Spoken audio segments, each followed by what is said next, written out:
Well, joining me in the studio tonight is the sports journalist Thomas Farines from Football Beyond Borders. Now, we have to start with Tiger Woods. A sad sight to see, an icon of the game, but how does he bounce back? Well, it has been going almost forever now. It has been a couple of years that he's struggling with his form.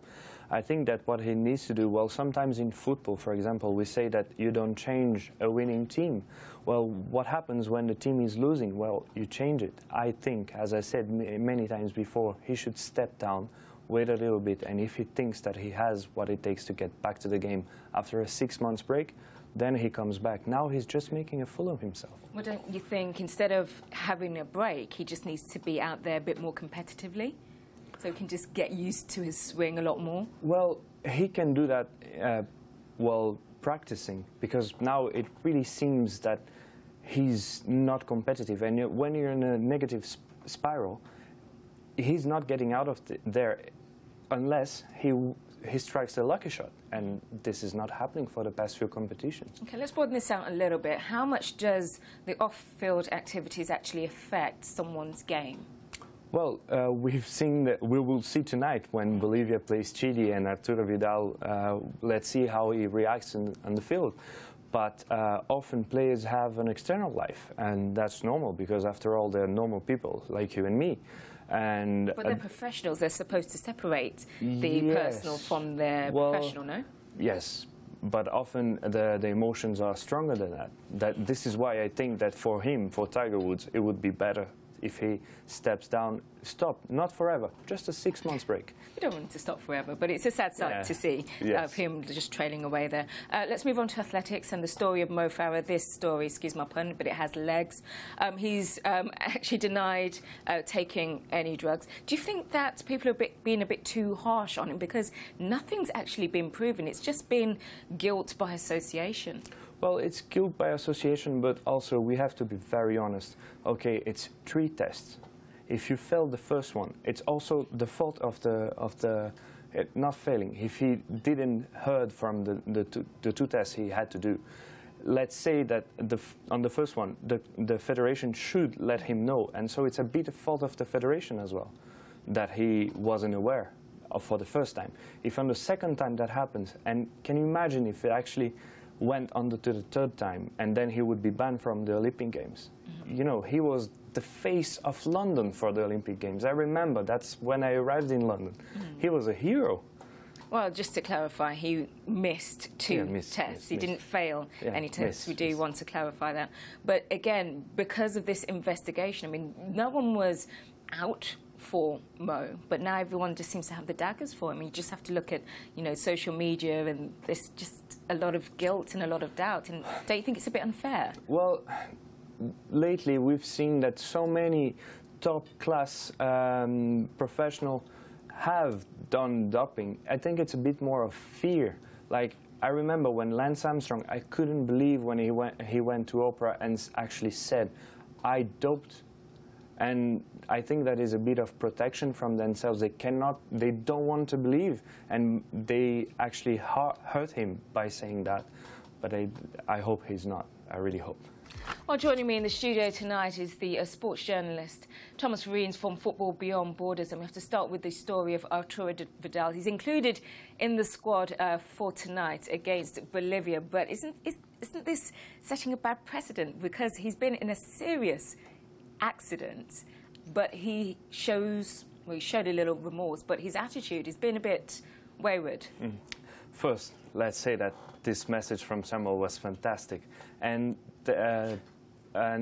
if you think about what has some of his teammates said, such as Alexis Sanchez, who's one of the leaders, who said that now Vidal will really have to work harder than he already works in the pitch, to make a good appearance and make the people of Chile and his teammates forgive him for this mistake.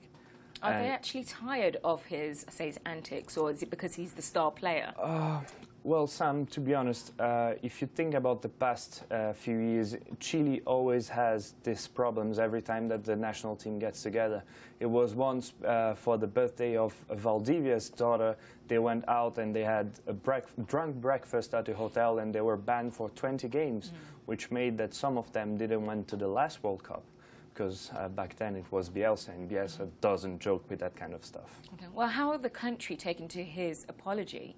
Because there were tears, he was very emotional, but when he was arrested, you know, he wasn't showing any kind of remorse. It was, you know, you can handcuff me, but you're, I don't want to say the word because it's a swear word, but you're messing with the national team.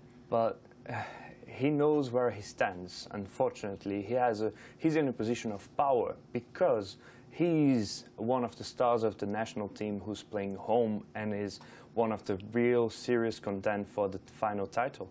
We've seen the way that Chile has played, and they have not amazed me throughout the tournament, but they have played way better football than Brazil, for example, or even Argentina, who has not played its full potential. Well, you said before, we were just talking during the break about players playing at home, and you said that they feel a lot of pressure. What do you mean by that? Well, the way it happens is that often for football players, they have the family and the friends. And what happens is that often you get requests, money, oh, can I come to this match, and you know, stuff like that. We've seen that when, when Brazil played in the World Cup, it was too much of a party for them. And that ended up, well, we all remember, a 7-1, wasn't it? That was very emotional, I think. There was a lot of pressure on them. Because especially in Brazil, 1950, we lost the first World Cup we host. And then if you host a second World Cup, you expected to win. But we weren't as good as England, who won at home. Oh, I don't want to mention that. But let's have a look at what's going to be happening on the pitch. Now, Chile face Bolivia. Bolivia have only won 2 of their last 18 games. Now, how do you see it ending? Do you think Chile will rise to the occasion despite what is going on off the pitch? Well, let's be honest. Bolivia seriously can get to the second round, and the last wins were during the Copa America.